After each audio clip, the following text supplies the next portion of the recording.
এটা আমাদের মরিচ বাগান। এখানে পাট শাক চাষ করছি। এখানে কিছু কচু ক্ষেত, এখানে পেঁপে লাগাইছি 1 পিস 2 3, সাথে ডেঙ্গা প্লাস মরিচ, তার নাম হচ্ছে পাপুয়া মরিচ। সাথে এখানে আরেকটি ছোট ক্ষেত সেম। এখানে 4টি পেঁপে গাছ লাগাইছি, পাশ দিয়ে বেগুনের চারা প্লাস মরিচ গাছ, ডেঙ্গা সিধা বরাবর। সামনে এখানে ছোট্ট কতগুলা বেগুনের চারা রোপণ করেছি। এখানে নতুন করে লেগেছি কুমড়ার চারা।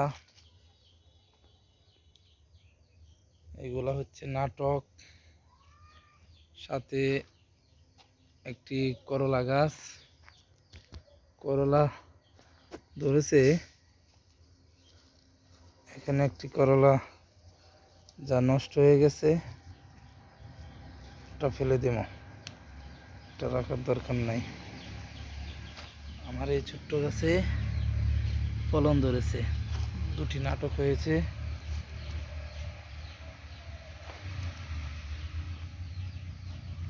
এখানে চাষ করছি কুমড়ো গাছ। কুমড়ো পাতা চেপা দিয়ে অনেক স্বাদ। ইনশাল্লাহ আর কিছুদিন পরেই কুমড়ো পাতা খেতে পারবো। এখানে ছোট্ট একটি ঘর মুরগির জন্য যা তৈরি করছি। এখানে আমি কবুতর কিনে নিয়ে আসলাম 2 জোড়। উপরে ওদের বাসা, ওটা হয়েছে আমার একটি নতুন বাড়ি। সবাই ইনশাল্লাহ আমাদের জন্য দোয়া করবেন। ওইটা আমার ভাতিজি।